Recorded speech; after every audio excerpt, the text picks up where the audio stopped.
I want to double click on something you said there, where you're talking about this conditioning or waiting for permission with a raising of hands. My thoughts immediately went to starting a business too, where the young lady that wants to do voiceover is thinking of all the hurdles she has to clear before she can start the business, right, of doing whatever she's doing, recording her voice. We have a similar situation in the world today where you try to just start a simple business in a lot of these overregulated places, and you do have to ask for permission. You do have to pay for the business license. You do have to wait 60 days, 90 days, whatever it is. So that conditioning doesn't seem to really stop even after childhood education. And do you think that ask the expert mentality is a derivative of that? Because I would almost say, like, the whole trust the science thing we just saw the past 2 years on the point of you questions. saw right through me. You saw right through me. But look, we went from 2 weeks to flatten the curve, which is decent science because you're dealing with a complete unknown. Right. So 2 weeks, unless our health resources become overflowed, let's just put a pin in it for 2 weeks. Just hit pause, right? 2 weeks isn't going to kill anybody. We're not shutting down businesses or anything, but for 2 weeks. But we went from that to slow the spread.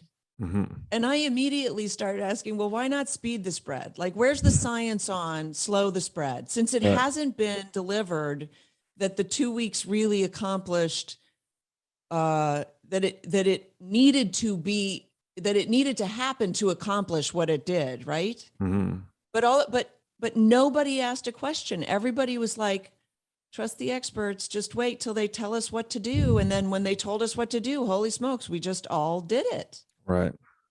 And so, yes, I think absolutely. That's why literally for the past two plus weeks, I've been toying with this idea that we are all school injured in one way or another, because we've all been trained by the trainers, right? And the trainers have taught us, for instance, so my bailiwick is home education, right? And I want to encourage everybody to home educate their children, because that's the secret sauce. That's like the special. People don't understand what they sacrifice when they drop their kids off at school. For instance, culture tells us that teenagers rebel. And when you have a teenager, you're just going to get the eye rolls and the, oh, mom, and, oh, dad's so dumb, right? That's what culture tells us. And I tell you that is a construct that's been fabricated in the schools, right? They've actually created this. And because all the teenagers go to school, they all end up with this nasty attitude toward their parents. But if you go to a homeschool convention, you start meeting teenagers who are respectful, can carry on a conversation with anybody, including the adults in the room, right? And it's not just a, yes, no, thank you conversation. It's an actual exchange of ideas, right? I mean, and it just dispels all of these notions that we've bought into hook, line, and sinker because we all went to school. Right. Yeah. Well, it's interesting how much we almost just don't see it, right? There's so much cultural, I would use the word programming almost. You described training or training the trainers, but I wonder how deep this goes, because I'm thinking of even the Pledge of Allegiance, right? I remember when I first set foot into kindergarten, and that was the first thing we learned, was the Pledge Allegiance to the flag. To what degree is the education system, I guess, purposefully imprinting on children, trying to program them to ask permission or pledge allegiance to the flag? Like, do you think this is part of the purpose of design of the education system?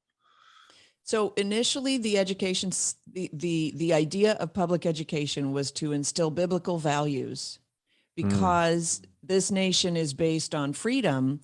And if you're not morally principled, we can't have freedom, because you have to have the moral compulsion to obey laws and to not try to hurt people intentionally, and the golden rule and all that. You have to have that has to be morally compelled, because no amount of laws are going to make you law abiding. Can't Does that make legislate sense? morality. Yeah. Yeah. Right. So, and all morale, and by the way, all of our laws are in some way an expression of our morality. Mm-hmm. So, so that was the original idea. And then basically the system was hijacked, if you will, by people who said, hey, we need factory workers. We need people who are programmed to do certain jobs for us. And so we entered into the individual classrooms for individual age groups, which makes absolutely no sense. There's Right. no reason that you shouldn't be able to excel if you're younger, Yeah. or that you should feel like now we hold back basically the entire class because there are a few stragglers. Like it Right. just makes no sense. So we morphed our education system over time, and we didn't pay attention much to the results. If you look at the results today of our education, what we call our education system, it's hardly education. In fact, Right. the governor of Oregon came out last year and said, kids don't have to know math or know how to read to graduate high school. We'll just graduate them anyway. Well, that's not educate. Like, then what are they actually about? And now, of course, we're seeing the tremendous stuff that's coming out of the schools now, the CRT, the critical race theory, the pornography, the gender theory that's coming out of the classrooms now. And it's obscene, it's absurd, it's terrible. Yeah. And so parents are waking up to this and they're saying, oh my gosh, there's got to be a better way. But I can't homeschool. Why? Because they were taught, I say this now, the sole competency in our public schools is to teach people how incompetent they are.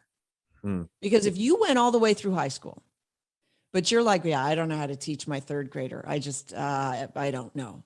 Right. And then you have to take a step back and go, why don't I know enough to teach a third grader? Right. But you don't, because what you go to is, I'm stupid, they're smart. And the reason that you go to I'm stupid and the school is smart is because that's what they taught you. I mean, it would be nefarious. And I believe it in a sense it is, if it weren't hilarious. Like, so you're telling me that you can't teach your third grader. So you're going to send your third grader into a system that turned out the likes of you. Right. Like, show me where the logic is there. I've never Right? thought about it that way. That's so hilarious. Yeah. So conditioning this dependency on experts or dependency on Yes. the system. Well, it's government schools, right? Right. Of course. And by the way, have you noticed how far towards socialism we are heading? Because the government's in charge of teaching civics. Now, in the United States, civics is the power resides with the people, right? The government is of the people, by the people, for the people, and the people vote. Do our schools teach us how to vote, how to determine which candidate best represents our values, why we should vote, what voting is for, how laws are made, how the government works? No, they've done away with civics. Now they teach the United Nations Declaration of Human Rights and a whole bunch of other communist propaganda because it serves the government to serve itself. Of course. And the way it serves itself is it teaches people how necessary it is. It's so necessary. We need more.